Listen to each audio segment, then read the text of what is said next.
yang kurang dari 3, 2G, betul ya, pada orbital T2G. Ya, karena kurang dari 3. Jadi tingkatan orbital yang terendah itu adalah orbital T2G, kemudian baru EG. Kenapa T2G yang terendah? Karena orbital T2G itu adalah orbital yang tidak berhadapan langsung dengan arah datangnya ligan. Ya. Sementara orbital EG itu mempunyai tingkat energi yang lebih tinggi karena orbital EG ini nanti adalah orbital yang dia berhadapan langsung dengan datangnya ligan. Ya. Atau orbital EG itu yang terorientasikan pada bidang oktahedral, sementara orbital T2G itu tidak terorientasikan pada bidang oktahedral. Nah, penjelasannya, kalau untuk elektron yang kurang dari 3, ini menjadikan senyawa kompleks tersebut menjadi labil, itu karena apa? Pada orbital T2G, pada orbital non-bonding ini tadi ya, yang tidak berhadapan langsung dengan datangnya ligan, non-bonding sigma ya, itu tidak berhadapan langsung dengan datangnya ligan, itu adalah pengaruh dari elektron itu adalah tidak simetris ya, tidak simetris. Berbeda kalau itu jumlah elektronnya ada 3, maka 3 itu akan terdistribusi secara simetris pada T2G ya, baik di orbital DXY, DXZ, DYZ itu kan terisi satu-satu gitu ya, satu-satu elektron.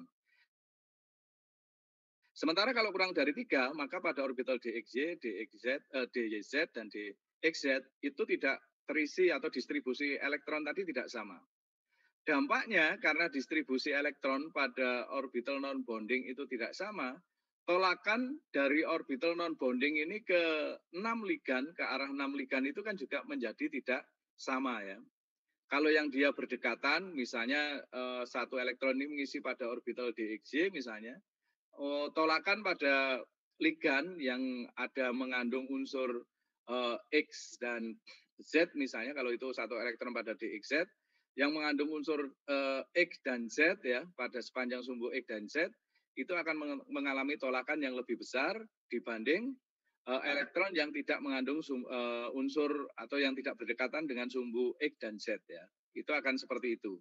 Sehingga dampaknya apa? Dampaknya panjang ikatan dari ke-6 ligan itu menjadi tidak sama.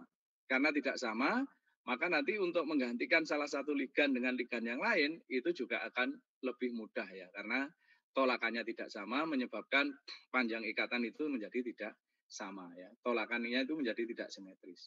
Seperti itu ya kira-kira di sini ya. Kenapa seperti pada senyawa kompleks yang apa itu yang jumlah elektron pada orbital D-nya kurang dari 3 itu adalah bersifat labil.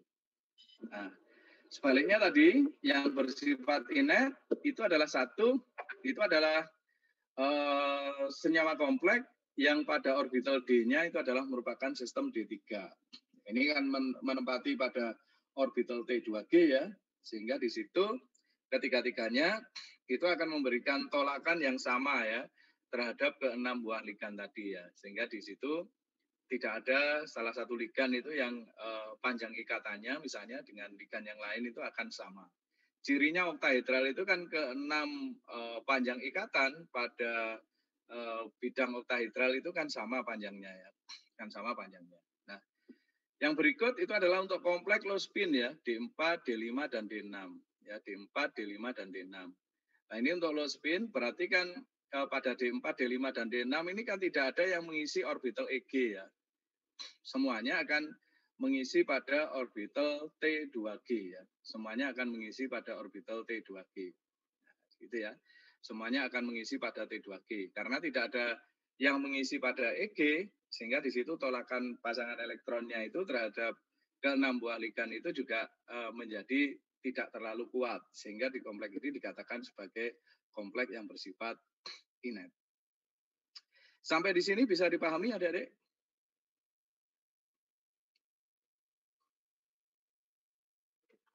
Halo, masih bisa diikuti? Suara saya juga masih terdengar ya? Pak, izin bertanya. Gede, silakan.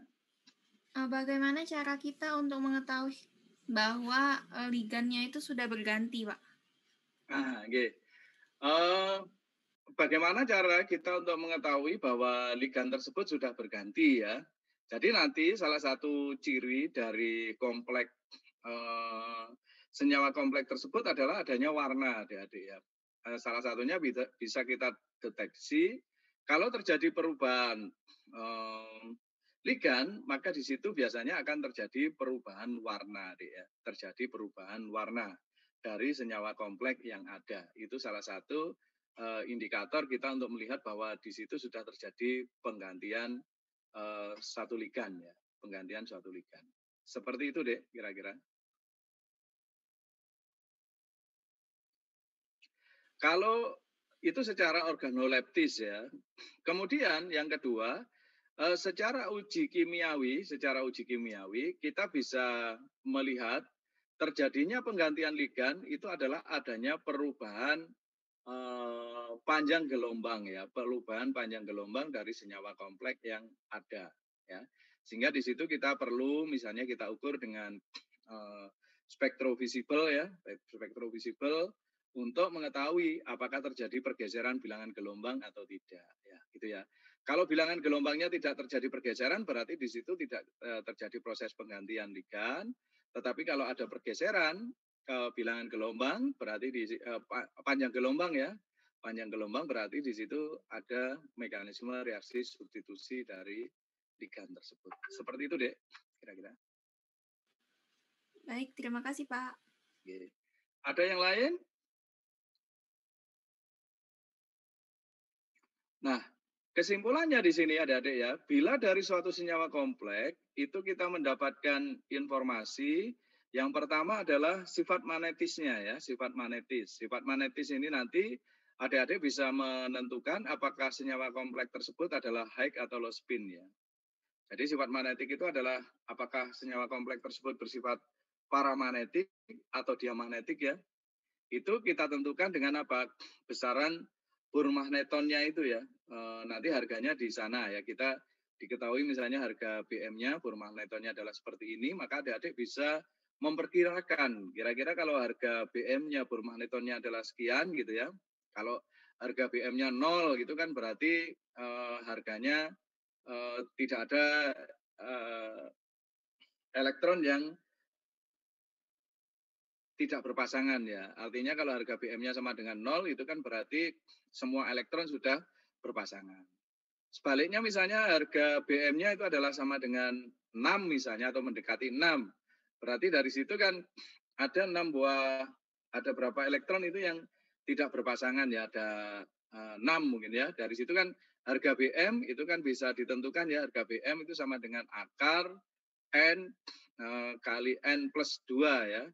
N plus 2 itu merupakan harga Burmagnetonnya ya. Jadi N plus 2 ya. Jadi kalau 6 kali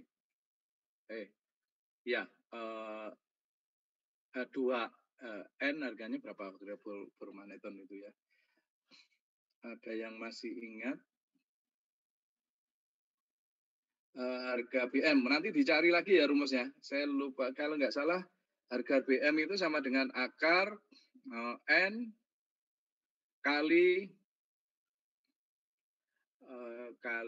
apa itu 2N plus 2 atau berapa ya 2N plus 2 kalau tidak salah. Coba nanti dicek lagi ya. Maka dari situ adik-adik nanti kita bisa menentukan ya. N itu menunjukkan jumlah elektron yang tidak berpasangan. Jadi ya, jadi kalau nanti misalnya harganya adalah ketemu itu 36 misalnya ya, ketemunya adalah 36 misalnya, harganya ketemunya adalah 36, itu bisa kita pastikan akar dari 36 itu adalah 6. Maka di situ adalah jumlah elektron yang tidak berpasangan itu adalah sama dengan 6 ya. Salah satunya itu. Nah, sehingga nanti kita bisa melihat misalnya diketahui senyawa kompleks ini merupakan sistem D berapa ya, D berapa. Nah, dari D berapanya itu adik-adik bisa melihat apakah semua elektronnya itu berpasangan atau tidak berpasangan ya. Itu nanti kita bisa melihat dari harga Burmagnetonnya itu. Nah, kemudian yang kedua adalah susunan elektronnya ya, susunan elektronnya pada orbital D ya. Ini lebih mudah kalau nanti kita tahu misalnya susunan elektronnya itu adalah elektron itu mengisi T2G dulu misalnya ya, tidak ada yang mengisi EG dan seterusnya. Nah, itu memperkirakannya akan lebih mudah. Nah,